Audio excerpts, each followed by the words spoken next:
அவர்களே வகுப்பை துவங்கலாம். சிறப்புங்கள். வகுப்பை துவக்கி சிறப்புங்கள். நன்றி.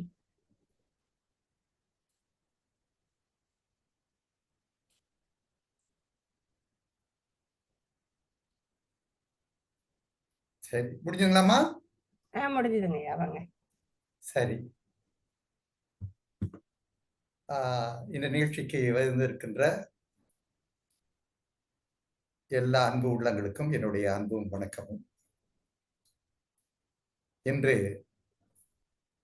உலகத் தமிழர் இல்லங்களில் திருக்குறள் வகுப்பு என்ற இந்த தொடரில இன்று நாம் 2 அதிகாரங்களை எடுத்துக் கொண்டிருக்கின்றோம். ஒவ்வொன்றாக பார்க்கும்போது முதல் அதிகாரம் நினைந்தவர் புலம்பல் என்ற அதிகாரம். அடுத்து இன்னொன்று கனவு நிலை உரைத்தல் என்ற இன்னொன்று வரும். ஆக இந்த நினைந்தவர் புலம்புதல் என்பது எதை குறிக்கிறது என்பதை முதல்ல நாம் தெரிந்து கொள்வோம். நினைத்தவர் என்று சொன்னால் எதை நினைத்தவர், யார் நினைத்தவர் என்ற ஒரு வினா நமக்கு தோன்றும். ஆக இங்க நமக்கு சில சொற்கள் மறைந்திருப்பது. நினைந்தவர் என்று சொல்லுவது தன்னுடைய தலைவனை, கணவனை நினைத்தவர். அவர் புலம்புதல், வருந்துதல் என்ற பொருளை தருகிறது.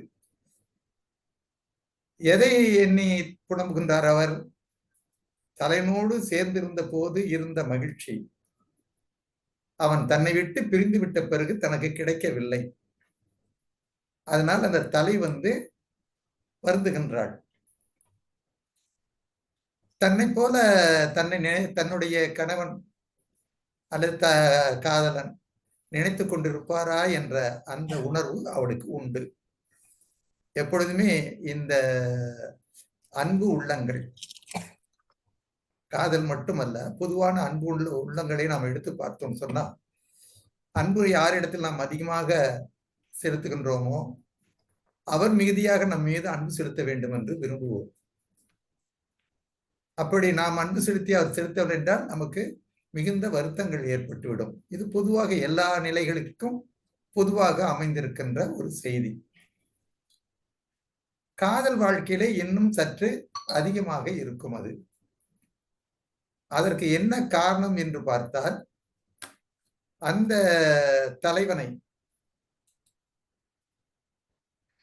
தலைவனை பார்க்கின்ற ஒரு வாய்ப்பு அந்த பெண்ணுக்கு அமைவது மிகவும் குறைவு. இங்கே இந்த அதிகாரத்தை பொறுத்தவரையிலும் தலைவன் என்று சொல்கின்ற கணவனாக இருப்பான். அவன் வெளிநாடுகளுக்கு சென்று பொருளீட்டுவதற்கு சென்று விடுகின்றான். அந்த சென்று விட்ட பிறகு இந்த தலைவியின் உணர்வுகள் தான் இப்பொழுது நாம் படித்துக் கொண்டிருக்கின்ற கற்பியல் என்ற இயலிலே இருக்கின்ற பகுதிகள். அதனால தலைவன் என்று சொல்கின்ற கணவனை எண்ணி அந்த பெண் புலம்புதல். முதல் பாடல் நினைந்தவர் புலம்பல். உள்ளினும் தீரா பெருமகிழ்ச்சி செய்தலால் கள்ளினும் காமும் இனிது என்கின்றாள் தலைவி. இங்கே கல்லை இங்கே ஓமை காட்டுகின்றார்கள். கல் அருந்துகின்றவர்கள் அந்த கல்லை தேடியே ஓடுவார்கள். ஓடி அதை பெற்று அருந்துகின்ற பொழுதுதான் அவர்களுக்கு மகிழ்ச்சி தரும்.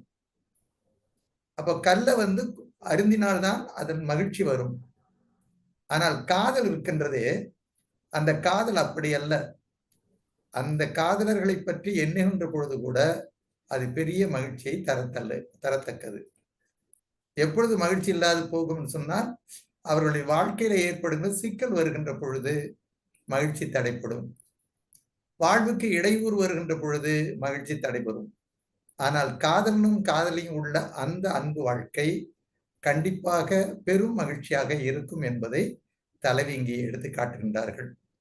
கல் அருந்தும் போது மட்டும் மகிழ்ச்சி தரும் கல் என்பது.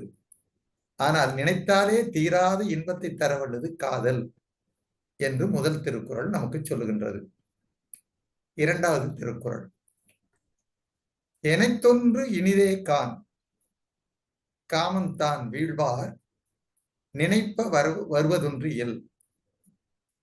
வீழ்வார் என்று சொல்வது தலைவனை குறிப்பது, காதலனை குறிப்பது. அவருடைய நினைத்து வருகின்ற பொழுது அது அவளுக்கு பெரிய மகிழ்ச்சியை தரும்.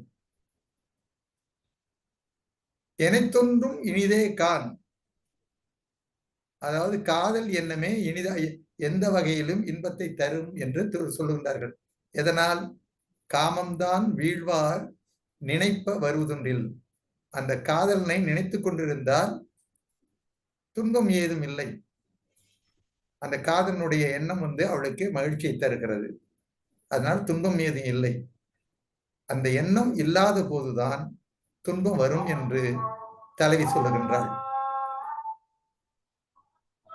இந்த முதல் திருக்குறளும் இந்த இரண்டாவது திருக்குறளும் ஏறத்தாழ ஒரே நிலையில் இருப்பவை.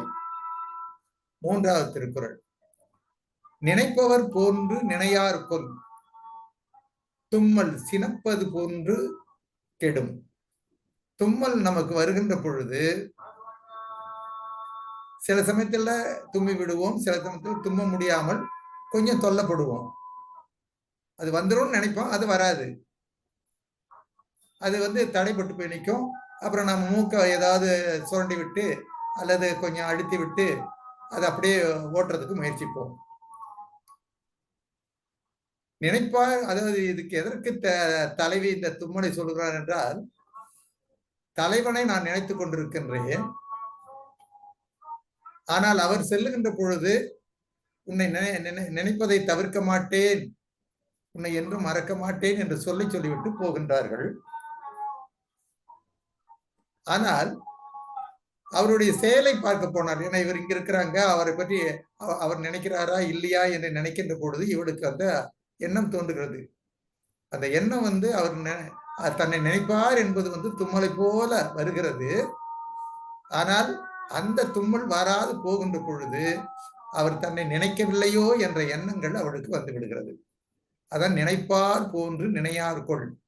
அவர் நினைக்கிறேன்னு சொன்னாரு, ஆனால் அவர் இங்க நம்ம நினைத்து கொண்டு இருப்பார் என்ற நிலையை சொல்லுகின்றார்கள். அதற்கு தும்மலை போல, தும்மல் வருவது போல வரும், ஆனால் அது முழுமையாக வருவது இல்லை. அதனால் காதலரும் தன்னை என்றும் மறக்க மாட்டேன் என்று சொன்னவர், ஆனால் அவருடைய செயல்கள் நம்ம நினைத்திருக்கிறதா இல்லையா என்று தனக்கு தெரியவில்லை என்று அவள் வருந்துகின்றார்.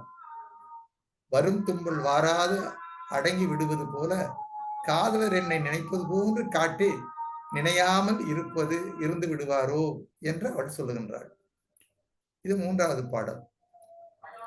நான்காவது பாடல்,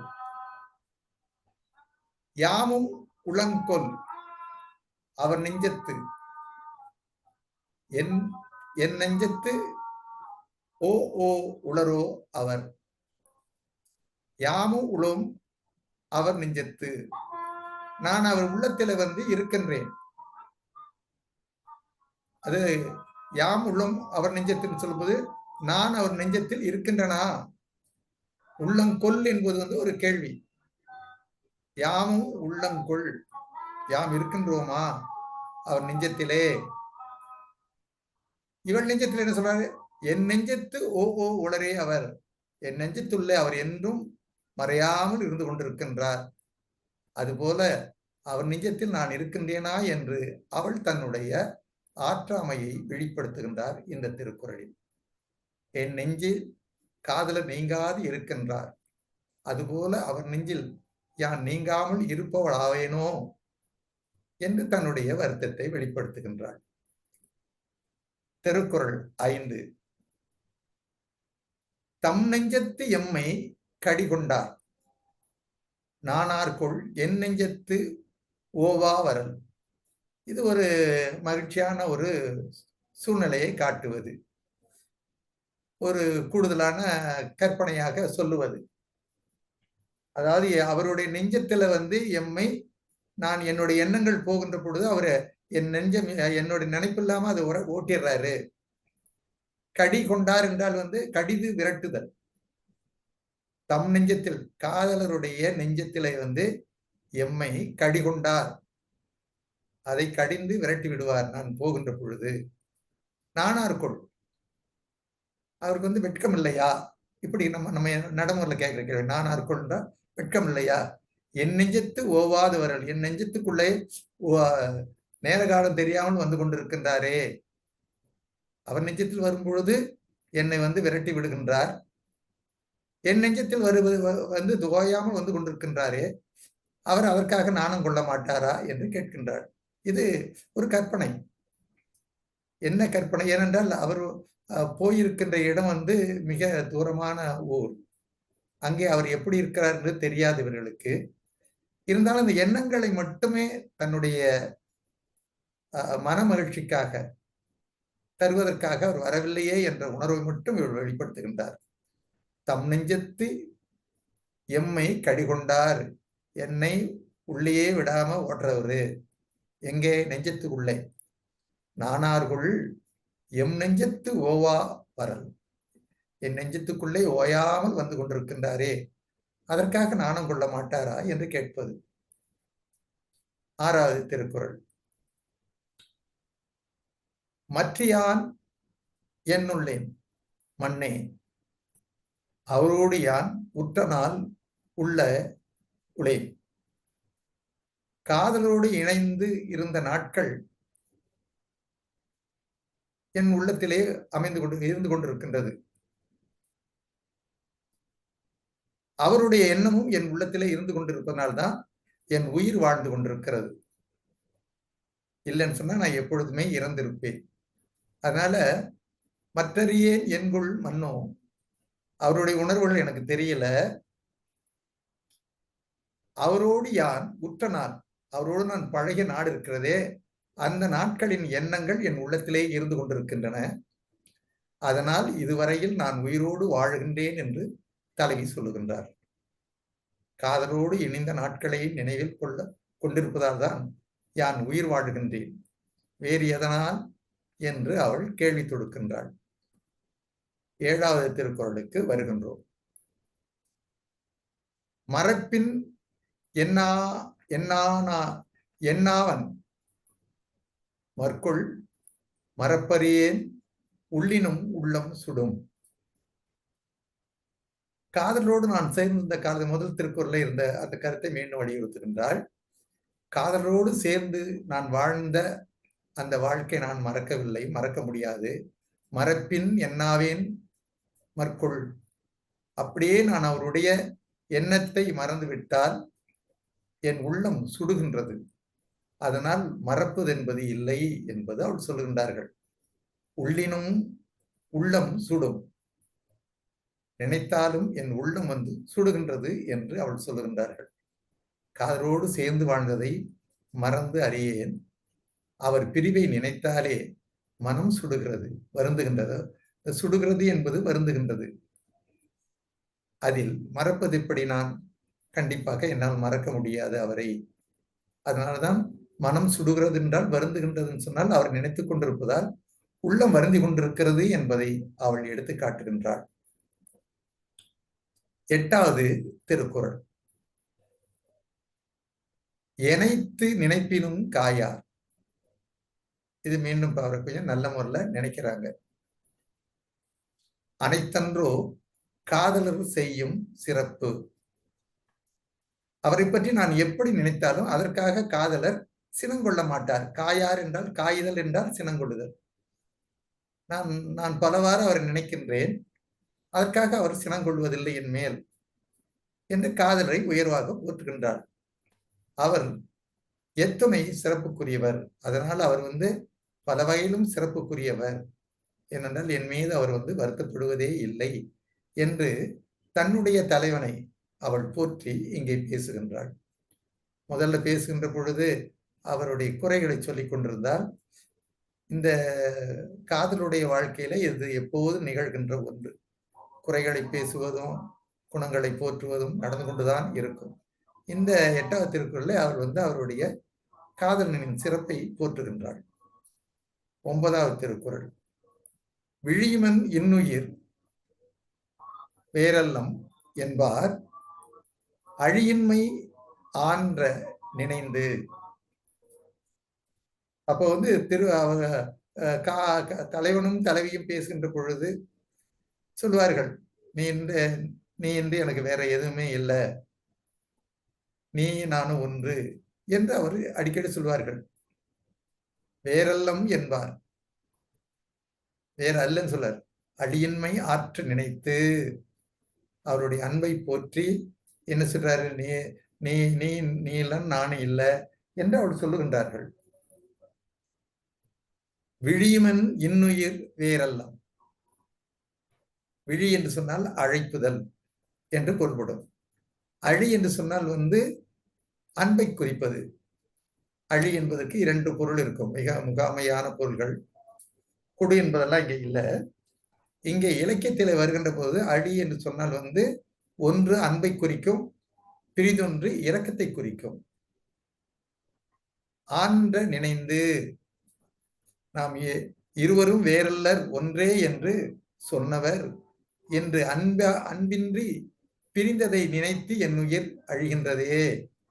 என்னை பிரிந்து போய்விட்டார், எதனால்? அவர்கிட்ட கொஞ்சம் கூட இரக்கம் இல்லை, அன்பில்லை, அதனால் என்னை விட்டு பிரிந்து போயிட்டார் என்று அந்த தலைவி சொல்லுகின்றாள். இது 9வது திருக்குறள். 10வது திருக்குறள். இப்போ இந்த 10வது திருக்குறள்ல எப்போதும் சொல்லுகின்ற பொழுது ஒரு மாற்றமாக சொல்லுவார்கள். இங்கே வானத்திலே நிலவு காய்கின்றது, அந்த நிலவை பார்க்கின்றாள். அப்ப நிலவு கிட்ட இவள் தன்னுடைய ஆற்றாமையை சொல்லுகின்றாள். விடாது சென்றவரை கண்ணால் காணப்படாதி வாழ்வதி.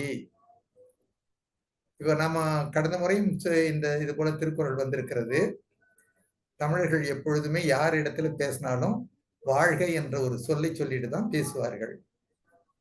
இவளும் அந்த நிலவை பார்த்து வாழி மதி, மதி என்றால் நிலவு, வாழ்க மதியே,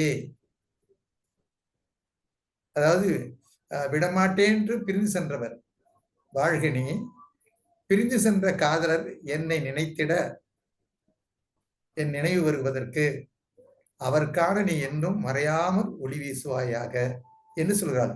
விடாது சென்றவரை கண்ணால் காணப்படாது வாழிமதியே. அவர் என் கண்ணால் அவர் என்னை நினைக்கிற அளவுக்கு அவர் கண்ணில் படுகிற அளவுக்கு நீ உன்னுடைய ஒளியை வீசு என்று சொல்கின்றார்கள். ஏன் மதியிடத்திலே ஒளியை வீசு? அவர் உன்னை அந்த மதி என்று சொல்கின்ற அந்த நிலவு வானத்திலே இருக்கிறது, அதை பார்த்தாலாவது இந்த நிலவை பார்த்து இருவரும் பேசிக் கொண்டிருந்த அந்த நினைவு அவருக்கு வரும். அதனால அவரு என்னை நினைப்பதற்கான வாய்ப்புகள் இருக்கிறது. அதனால நிலவு கிட்ட சொல்றார், நீ அவர் காண்கிற அடிப்படையில நீ உன் ஒளியை வீசிக்கொண்டு இரு. அந்த ஒளி வீசுகின்ற பொழுதாவது என்னை அவர் நினைக்க மாட்டாரா என்று இந்த தலைவி இயங்குகின்ற இயக்கம் இந்த 10வது திருக்குறளிலே முடிகின்றது. இது பெரும்பாலும் இந்த 10 திருக்குறளை நாம் முடித்து விட்டோம். கடந்த முறை நான் சொன்னது போலதான், உங்களுக்கு எந்த திருக்குறள்ல உங்களுக்கு ரொம்ப சிறப்பு இருக்கோ அந்த திருக்குறளை நீங்க மீண்டும் சொல்லலாம். இந்த திருக்குறளை பற்றிய எனக்கு தெரிந்தால் அந்த கருத்துக்களை ஓரளவு நான் சொல்வதற்கு முயற்சிப்பேன். இப்பொழுது நாம் அடுத்த பகுதிக்கு வந்திருக்கின்றோம். இது கனவு நிலை உரைத்தல். கணவன் சென்று விட்டால் அவள் நினைப்பாக இவளுக்கு கனவுகள் நிறைய வரும். அந்த கனவில் தலைவன் வருவான், அவளுக்கு மகிழ்ச்சியை தருவான்.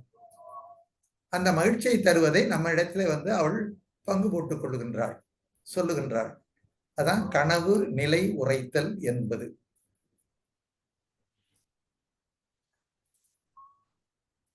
தலைவர் தூதோடு வந்த கனவினுக்கு அவள் நினைக்கின்றாள், இந்த கனவு வந்ததுக்கு காரணம் தலைவர் அனுப்பித்தான் அந்த கனவு தனக்கு வந்திருக்கிறது அவன் நினைக்கிறான்.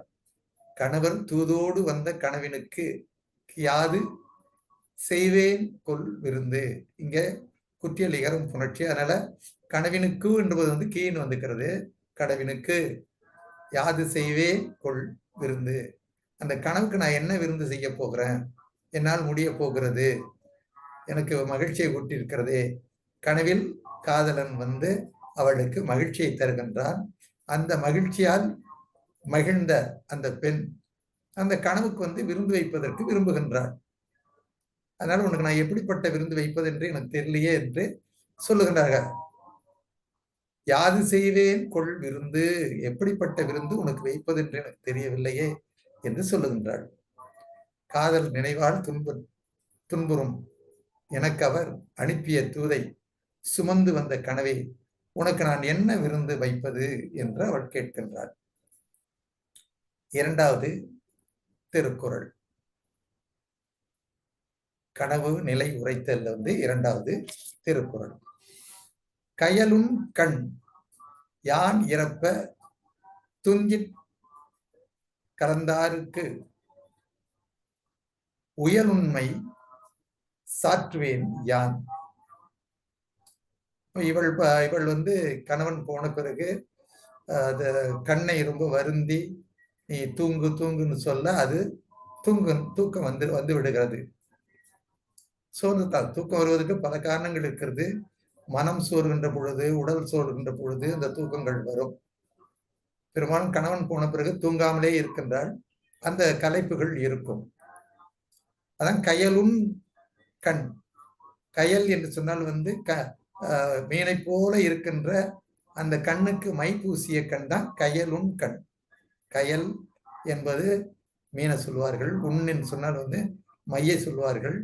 கண் என்பது கண்ணுக்கு உண்ட, கண்ணுக்கு பூசிய மை. யான் இறப்ப, அந்த கண்ணிடத்துல இவள் வந்து கெஞ்சுகின்றாள், எனக்கு தூக்கத்தை கொடு என்று. அவள் தூங்குகின்றாள். அப்போ இவர் வருகின்றார் தலைவன். தலைவன் வந்து கலந்தாருக்கு அவளோடு சேர்ந்திருக்கின்ற பொழுது உயலுண்மை சாற்றுவேன் மண். மண் என்பது அசைச்சொல். யான் கெஞ்சி கண்கள் உறங்கிட கனவில் வந்து என் தலைவனுக்கு யான் பிழைத்திருந்தால் நிலையை விளக்குவேன். இந்த உயல் உண்மை சாற்றுவேன் என்றால் நான் அவர் வருகின்ற பொழுது பிழைத்திருந்தால் அவர் கனவில் வந்து தந்த இன்பத்தை நான் எடுத்து சொல்வேன் என்று அவள் சொல்லுகின்றார்கள். தலைவனுக்கு யான் பிழைத்திருக்கும் நிலை சொல்லுவேன். நான் பிழைத்திருப்பதற்கு காரணம் நீ என் கனவில் வந்து எனக்கு ஆறுதலை தந்து கொண்டிருக்கின்றாய் என்று அந்த தலைவி சொல்லுகின்றாள். மூன்றாவது திருக்குறள், நனவினால் நல்காதவரை கனவினால் கண்டலின் உண்டன் உயிர். நனவு என்பது உண்மையாக நடக்கிற நிகழ்வுகள். அப்போ வந்து தலைவி சொல்கின்றார், நனவினால் நல்கா, உண்மையாக வந்து எனக்கு வந்து மகிழ்ச்சி தராதவர் கனவினால் கண்டலின், அவரை கனவிலே காணுகின்ற பொழுது உண்டன் உயிர், அவர் கனவில் வந்து போவதனால தான் என்னோட உயிர் வாழ்ந்து கொண்டிருக்கிறது.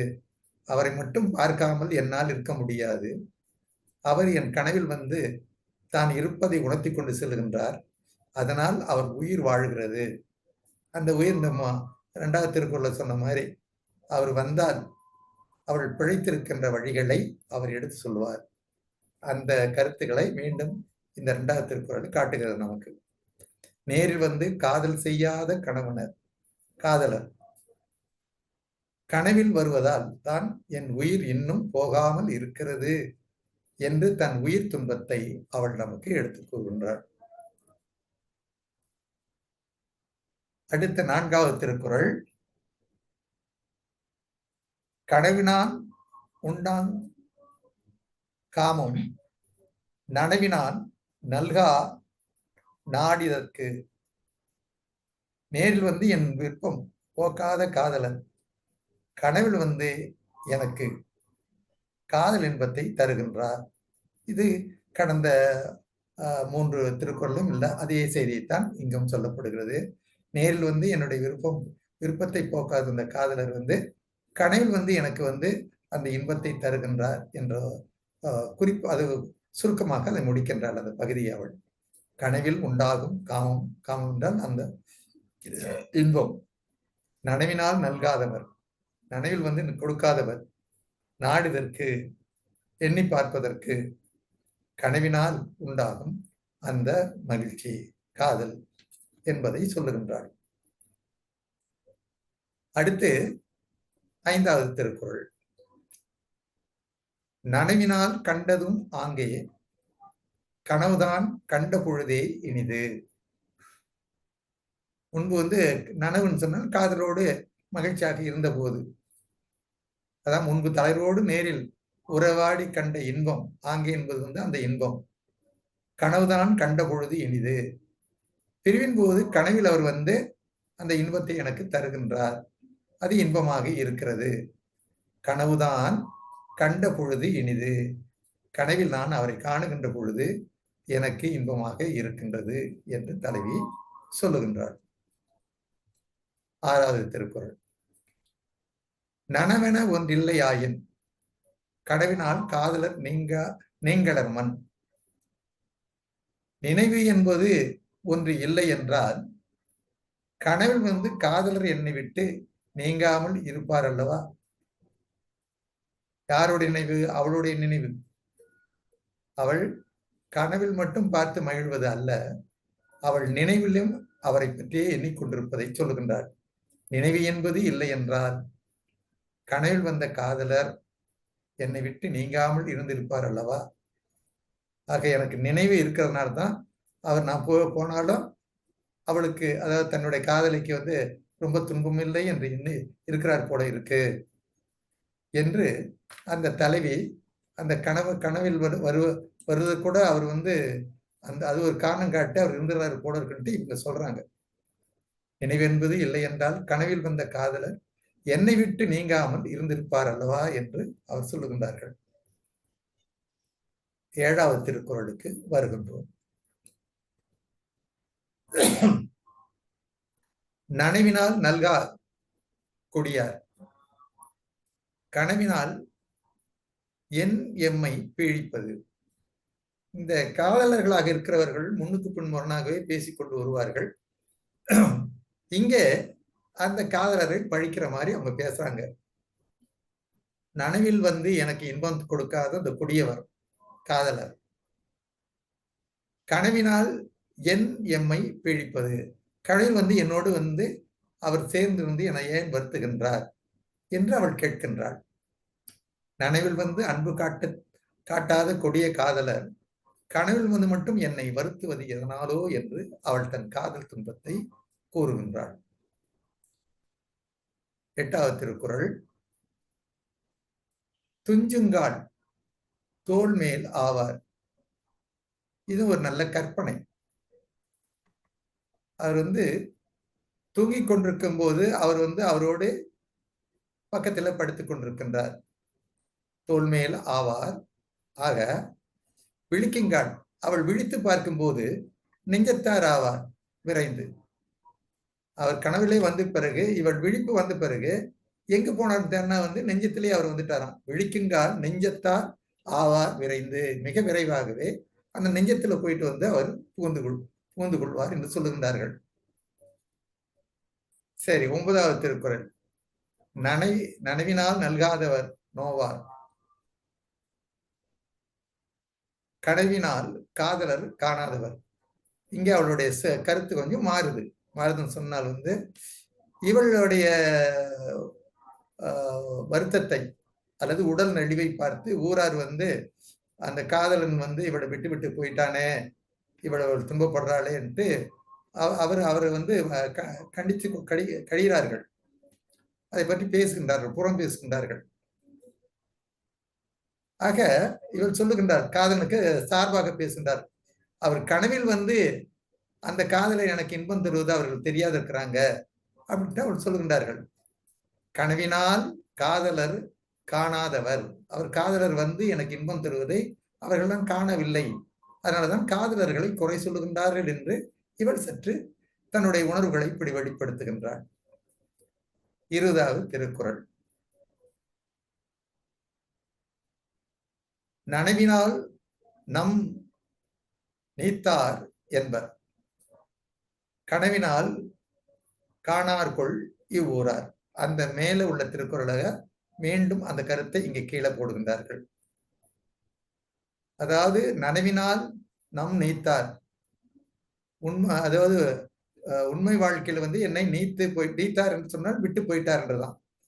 அதனாலதான் இப்ப நீத்தார் சொன்னால் இறந்தவர்களை நாம் சொல்லுவோம். நீத்தார் என்றால் நம்மை விட்டு போனவர்கள், அல்லது உடலை விட்டு உயிர் பிரிந்ததை வந்து நீத்து விட்டது. உடலை தனியா போட்டு உயிர் வந்து போயிடுச்சு அப்படின்னு சொல்லதான் நீத்தார் என்று சொல்லுவது. இங்கே நம் நீத்தார் என்று சொன்னால் என்னை விட்டு பிரிந்தவர் என்ற பொருளை தருகிறது. காண்பார் கனவினால் காணார்கொள் இவ்வூரார், என்னை நீங்கி சென்றாரே என்று எம் தலைவரை பழிக்கும் இவ்வூரார் அவர் கனவில் வருவதை அறியவில்லை போலும், அறிந்திருந்தால் இப்படி பேச மாட்டார்களே என்று அவள் சொல்லுகின்றார்கள். ஆக நாம் வந்து ஏறத்தாழ வந்து இந்த 20 திருக்குறளும் நாம் படித்து விட்டோம். ஏறத்தாழ வந்து நம்ம வந்து பாதி இன்னும் சொல்வதற்கு வாய்ப்பு இருக்கிறது.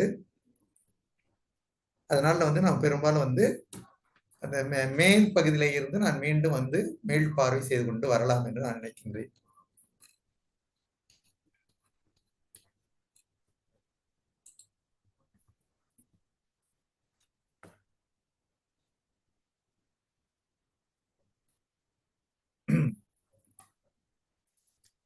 சரி, முதல் பாடல் தன்னுடைய காதல் இன்பத்திற்கும் கல்லுக்கும் வந்து ஒப்புமை வைத்து தலைவி பேசிய பேச்சு. இந்த கல்லு அருந்துகின்றவர்களுக்கு அருந்தின பிறகுதான் இன்பம் வரும், மகிழ்ச்சி தரும். ஆனால் எங்கள் காதல் வாழ்க்கை இருக்கிறதே அது அப்படி அல்ல. காதலர்களை நினைத்தாலே அது இன்பம் பேரின்பமாக இருக்கும் என்று இந்த பாடல் சொல்கிறது. உள்ளினும் தீரா பெருமகிழ் செய்த கால் கல்லினும் காமம் இனிது. காமம் என்று சொல்வது காதல் என்று நீங்கள் எடுத்துக்கொள்ள வேண்டும். காமம் வந்து இன்பமானது என்று அந்த முதல் திருக்குறளை சொல்லுகின்றார்கள். இது எப்பொழுது?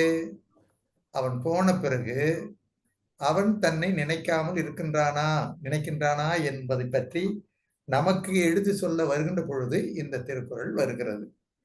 ஆக முதல் திருக்குறளே நான் அவளை பற்றி எண்ணிக்கொண்டிருக்கின்றேன், அந்த இன்பத்தையும் நான் பெற்றுக் கொண்டிருக்கின்றேன் என்பதை போல நமக்கு சொல்லிக் கொண்டிருக்கின்றார்கள்.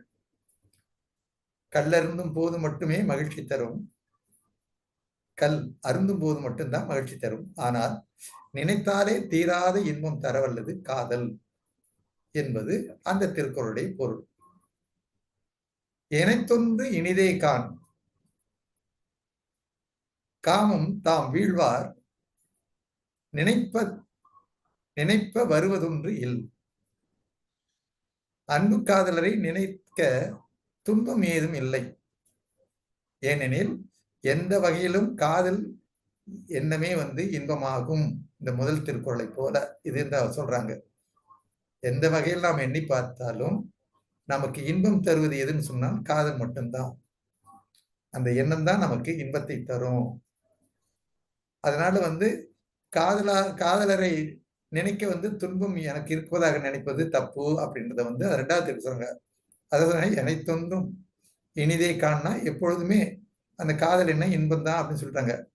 வீழ்வார் நினைப்பதொன்று இல்லைன்னு சொன்னால் வந்து தலைவர் நினைப்பது வருவதொன்று இல், வராது இருக்கிறார், அதை வைத்துக் கொண்டு அவரை குறை சொல்லுவது பொருள் அல்ல என்று சொல்லுகின்றார்கள்.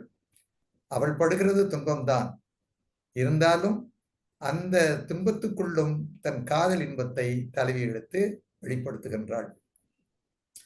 நினைப்பவர் போன்று நினையார்கொள் தும்மல் சினப்பது போன்று கெடும். நினைப்பவர் போன்று நினைக்காது இருக்கிறார் போலும் துன்பம் சினப்பது போன்று கெடும்.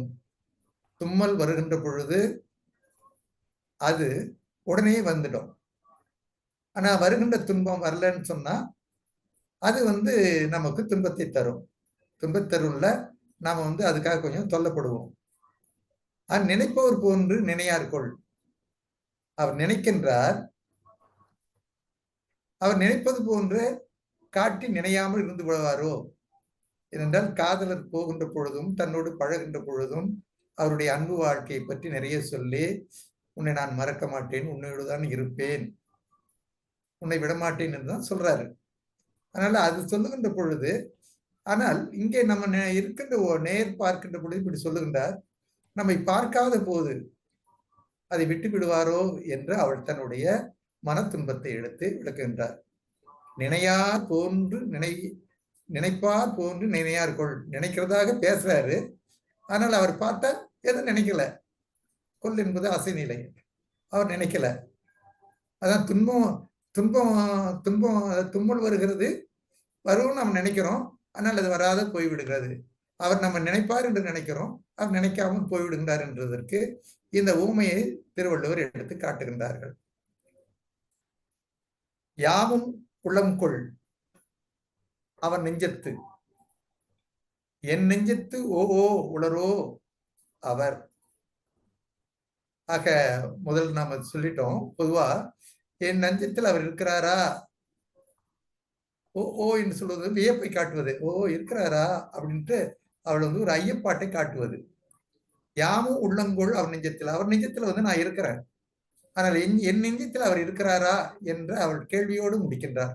ஓ உளரோ அவர், அது வியப்பை காட்டுவது. ஓ இருக்கிறாரா அவரு அப்படின்னு கேட்கிற கேள்வி. 5வது திருக்குறள்.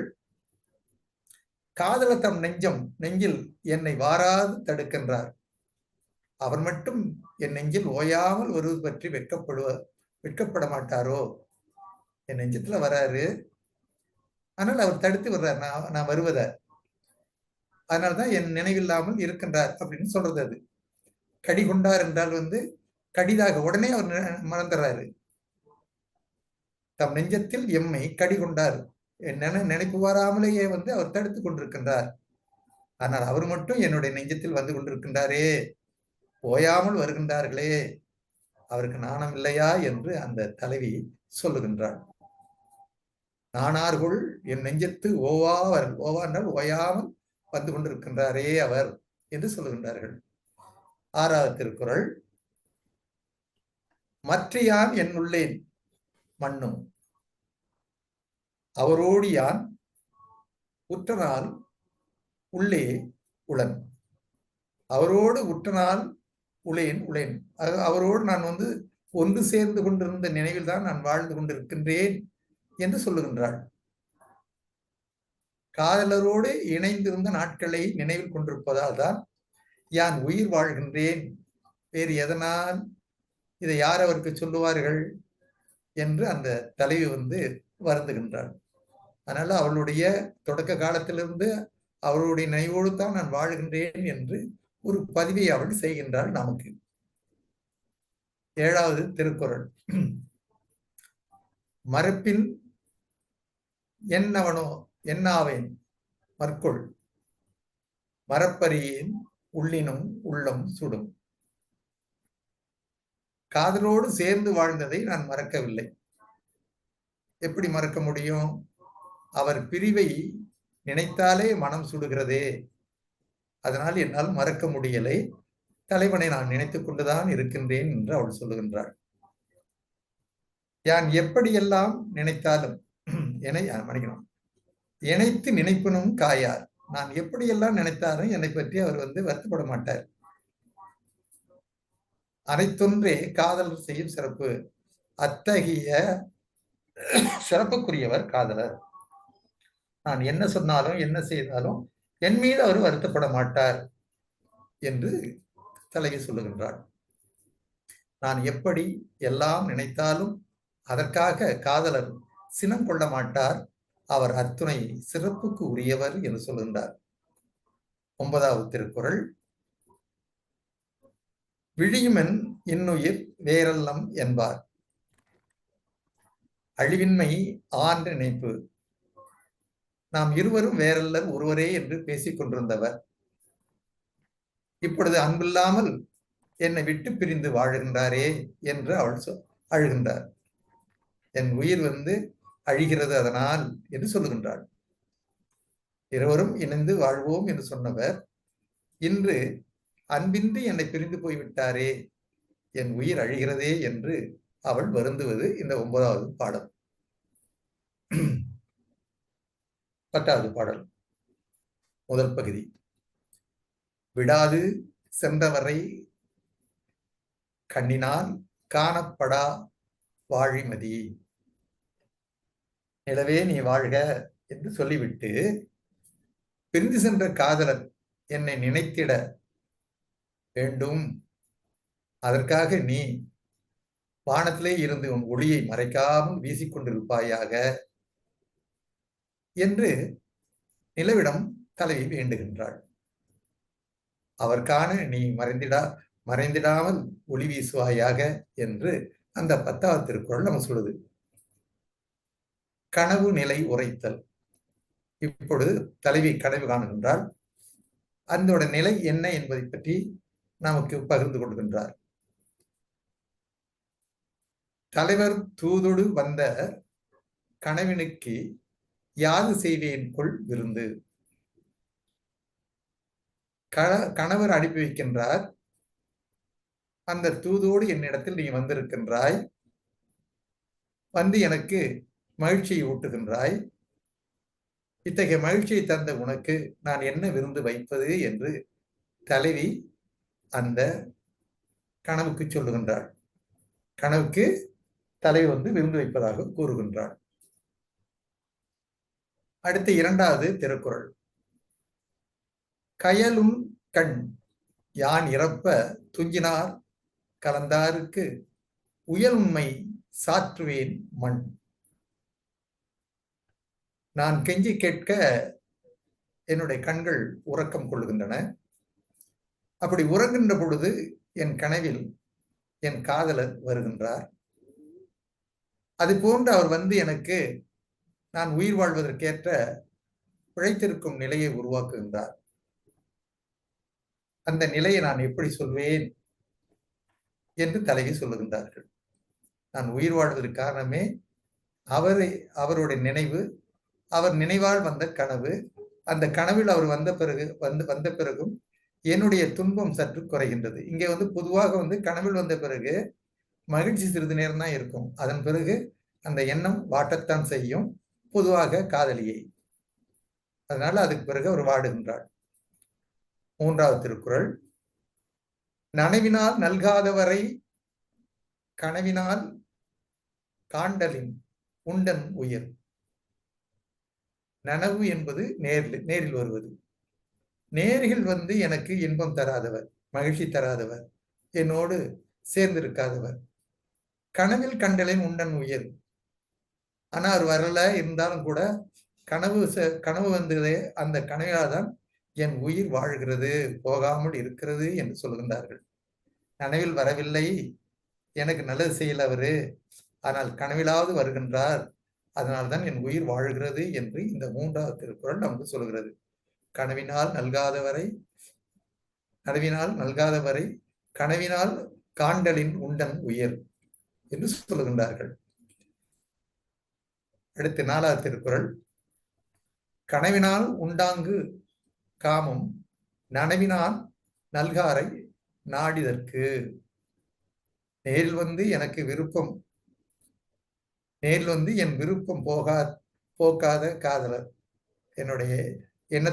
என்னுடைய உன்னை காண வேண்டும் என்ற எண்ணத்தை போக்காத காதலரே, அந்த காதலர் என்று கனவில் எனக்கு காதல் இன்பத்தை தருகின்றார் என்று பொதுவாக அவள் சொல்லுகின்றார்.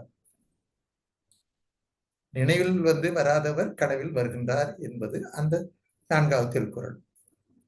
கனவிலால் கண்டதும் ஆங்கை. அந்த கனவில் மன்னிக்கணும், நனவினால் கண்டதும் ஆங்கை. முன்பு, ஆங்கை என்பது முன்பு. நனவில் உறவாடி இன்பத்தை தந்தது முன்பு. கனவுதான் கண்ட பொழுதே இனிது. இன்று கனவிலே பார்க்கின்ற பொழுதும் அந்த இன்பம் எனக்கு கிடைக்கின்றது என்று அவள் சொல்லுகின்றார்கள். முன்பு தளரோடு நேரில் உறவாட கண்ட இன்பம் பிரிவின் போது கனவில் எனக்கு கிடைக்கின்றது என்று அவர் சொல்லுகின்றார். 6வது திருக்குறள். நானென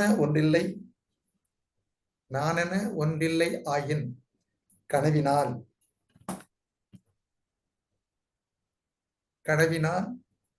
காதலர் நீங்களர் மண்.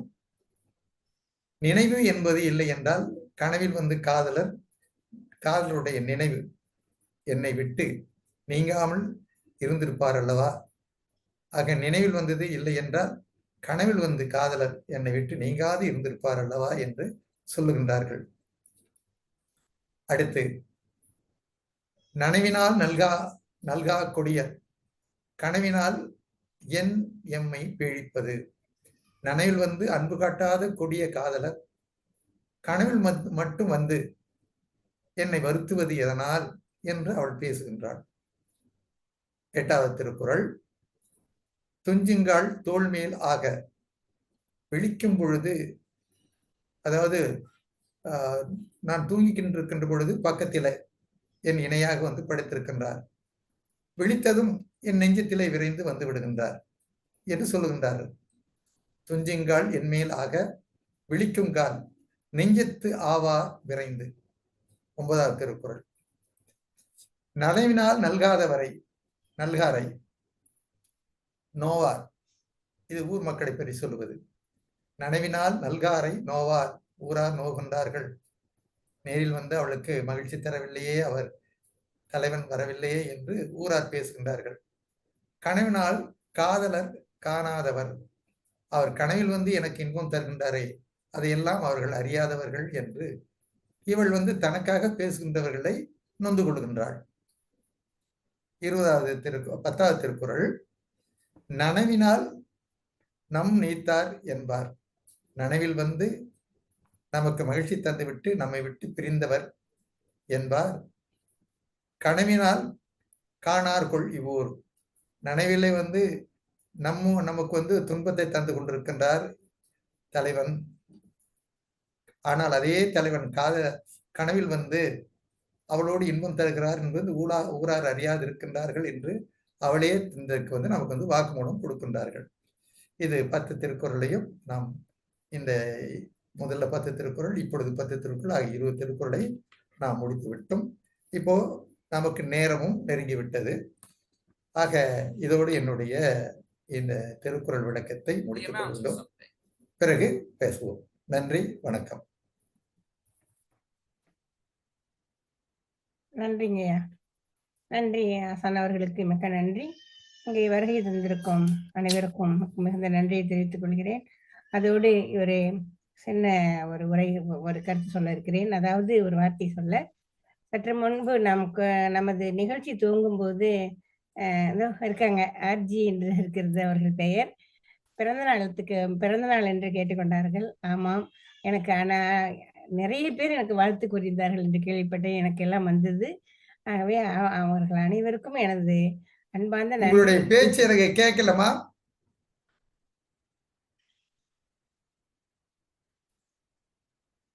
கேக்குதுங்களா சார்?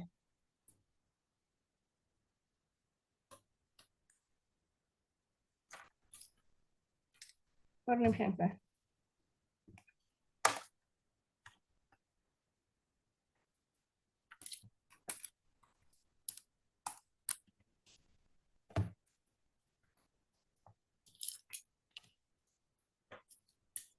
இப்பொழுது கேக்குதுங்களா சார்? கேக்குதுங்களா இப்போ? கொஞ்சம் வணக்கம். சொல்லுங்க.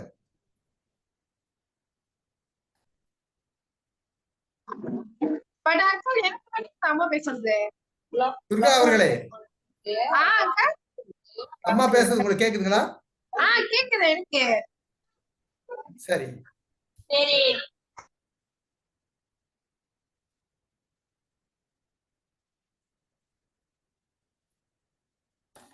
பேச சொல்லுங்க அவங்கள.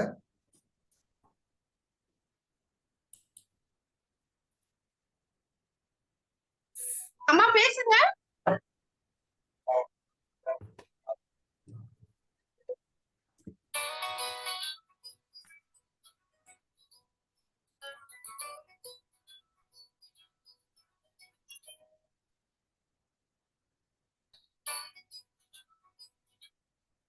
ஹலோ, சொல்லுங்கம்மா. இப்ப கேக்குதுங்களா சார்? நான் வந்து இப்ப இயர்போன் கூட போட்டு பார்த்தேன். இல்ல, இப்ப வந்து உங்களோட தொலைபேசி பேசுது. இப்ப நீங்க பேசுங்க, நான் இதை எடுத்துட்டேன். பேசுங்க. ஹலோ, வணக்கம் சார். கேக்குதுங்களா? அம்மா கேக்குது. கேக்குதாமா? துர்கா, உங்களுக்கு கேக்குதுங்களா அவங்க பேசுறது? கேக்குது, கேக்குது. சரி, வணக்கம், அனைவருக்கும் வணக்கம். கேக்குதுங்களா அம்மா? இன்னொரு தடவை கேக்குதம்மா, தெளிவா கேக்குது. நன்றிங்கம்மா, ரொம்ப நன்றி. நானும் பயந்து போயிட்டேன், இவ்வளவு நேரம் கேட்டுட்டு இருந்துச்சு. ஓகே. இப்பொழுது நான் அந்த ஆர்ஜி என்று வந்திருக்கிறார்கள், அவர்கள் பேர் எனக்கு தெரியவில்லை, மன்னிக்கவும். நிறைய பேர் எனக்கு பிறந்தநாள் வாழ்த்துக்கள் தெரிந்ததாக கேள்விப்பட்டேன், எனக்கும் வந்தது. அவர்கள் அனைவருக்கும் எனது அன்பார்ந்த நன்றியை தெரிவித்துக் கொள்வதோடு, வாழ்த்துக்கள் தெரிவித்து, எனது பிறந்தநாளுக்கு வாழ்த்து தெரிவித்த அனைவருக்கும் எனது மனமார்ந்த நன்றியுடன், நன்றி உணர்வோடு நன்றி சொல்லி, அவர்கள் பாதம் பணிந்து எனது நன்றியுடன் வாழ்த்துக்களையும் கூறிக்கொள்கிறேன். வாழ்க வளமுடன், வெற்றி நிச்சயம் சார். நன்றிங்க சார், அனைவருக்கும் நன்றி ஐயா. நன்றி. வணக்கம். வணக்கம் சார். இப்பொழுது நமது நிகழ்ச்சி முடிந்து விட்டது. இதில் கருத்து கூறுபவர்கள் கூறலாம். கருத்தோ அல்லது எதுவும் கேள்வி இருந்தால் நமது ஆசானவர்களிடம் கேட்கலாம்.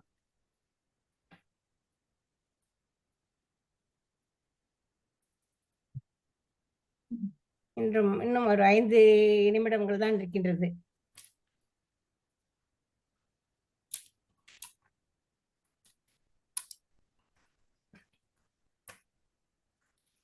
யாரும் வரவில்லை என்று நினைக்கிறேன். முடித்துக் கொள்ளலாமாங்க ஐயா சார்? ஆசானவர்களை கேட்டுக்கொள்கிறேன். முடித்து விடலாமா? நம்மளது தலைவரையும் இன்னும் காணவில்லை, ஏதோ பணியாக இருக்கிறார் போலும். கேட்குதுங்களாமா?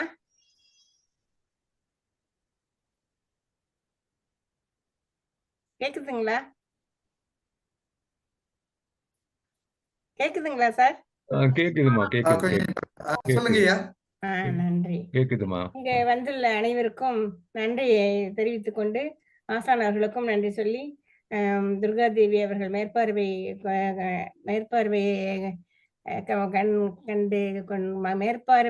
அவர் செய்து வரும் அவருக்கு, துர்கா தேவி அவர்களுக்கும் தலைவர் அவர்களுக்கும் நன்றிகளை தெரிவித்துக் கொண்டு, தலைவர் அவர்கள் வந்து கருத்துக்களை வழங்க வேண்டுமாய் பணிவுடன் கேட்டுக்கொள்கிறேன். ஆனால் நான் தலைவர் பெயரை இன்னும் காணவில்லை. வந்து விட்டார்களாமா சார்? வந்து விட்டாங்களா ரேகோ சார் அவர்கள்? ராஜகோபால் ஐயா பேசுவாங்கன்னு நினைக்கிறேன். என்னங்க சார்? ரேகோ ஐயா வரலன்னு சொன்னா ராஜகோபால் ஐயா பேசுவாங்க. பேசுங்க ஐயா, நீங்க பேசுங்க. நன்றி ஐயா, ரொம்ப நன்றி. நன்றிங்க. அதிகாரம் 121ல அந்த 10 குறள்களும் எதை விளக்குது அப்படின்னா, நினைந்து நினைந்து மனம் உருகுதல், அதை பற்றிய கருத்துக்கள். 122வது அதிகாரத்துல காதலர்கள் கனவு கண்டு மகிழ்தல், காதலர்களோட கனவும் நனவும் பற்றி வள்ளுவர் ஐயா நல்லா தொடர்பு படுத்தி, கனவுல வர்றதுனால மற்றவர்களுக்கு அவர் என்னை சந்திக்கல, எனக்கு மட்டும்தான் தெரியும் அந்த உணர்வு அப்படின்று நல்லா அந்த அதிகாரம் நல்லா விளக்குது. ரொம்ப அருமையா இருந்தது. உற்று நோக்கும் பொழுது ஆழமா அதை 2வது முறை ஐயா விளக்கும் போது அது ரொம்பவும் மகிழ்ச்சியா இருக்கு. இதுதான் இந்த 121வது அதிகாரமும் 122வது அதிகாரமும் காதல்களுக்காக மட்டும் அந்த அதிகாரங்கள் இல்லை, எல்லாருக்குமான இந்த கனவும் நனவும்.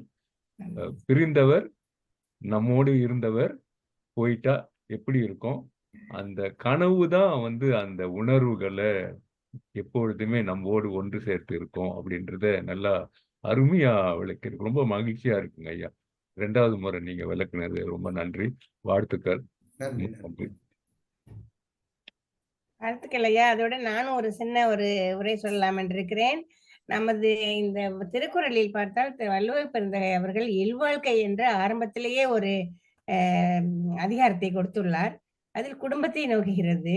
இப்ப இந்த 3வது பாலாகிய இதில் காதலர் என்று சொல்கிறார். இருந்தாலும் அது கணவன் மனைவிக்கும் பொதுவாக இருவருக்கு உள்ள அந்த கருத்துக்கள் இதுலயும் இல்வாழ்க்கை சம்பந்தப்படுகிறது. இல்லாளுக்கும் இல்லத்தரசனுக்கும் இல்லத்தரசிக்கும் நிறைய கருத்துக்கள் உள்ளன. இதில் அவர்கள் நன்றாக இருந்தால்தான், அவர்கள் வாழ்க்கையில் சந்தோஷமாக மகிழ்ச்சியாக இருந்தால்தான் நமது குடும்பத்தையும் உறவுகளையும் அனைத்தையும் நாம் பிடித்து வர முடியும். அதைத்தான் அவர்கள் வள்ளுவர் பெருந்தகை அவர்கள் இந்த உலகத்துக்கே, அதாவது வள்ளுவன் தன்னை வான்புகழ் கொண்ட தமிழ்நாடு, வள்ளுவன் தன்னை உலகனுக்கே தந்த வான்புகழ் கொண்ட தமிழ்நாடு என்று அந்த தமிழ்நாட்டில் பிறந்த அந்த பெருந்தகை உலகத்துக்கே இவ்வளவு ஒரு கருத்துக்களையும் வைத்துவிட்டு போயிருக்கிறார். அதை நாம படித்துக் கொள்வதை விட இந்த ஆசான்கள் மூலமாக நாம் தெரிந்து கொள்வது இன்னும் சிறப்பாக இருக்குது என்பதை தெரிவித்துக் கொண்டு அனைத்து ஆசான்களுக்கும் நமது இன்றைய ஆசானுக்கும் நான் நன்றியை தெரிவித்துக் கொள்கிறேன் சார். ஆசான் அவர்களுக்கு நன்றி. சரிங்களா சார்? நன்றி, வணக்கம். நன்றி நன்றி நன்றி நன்றி.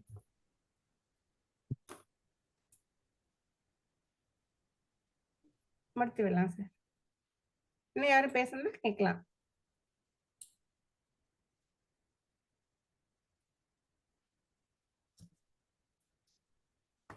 ஒன்பது ஒன்று ஆகிவிட்டது. முடித்து விடலாமே, நிறைவு செய்து விடலாம்.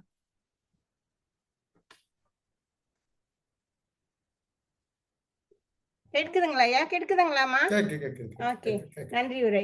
இங்கு வந்துள்ள அனைவருக்கும் நன்றிகளை தெரிவித்து ஆசான் அவர்களுக்கும் துர்காதேவி அவர்களுக்கும் தலைவர் அவர்களுக்கும் நன்றி தெரிவித்து தலைவர் அவர்கள் வந்து பேச வேலை. ஆகவே வருகை தந்துள்ள அனைவருக்கும் எனது வாழ்த்தையும் நன்றியும் தெரிவித்துக் கொண்டு இந்த நிகழ்வை நிறைவு செய்கிறேன்.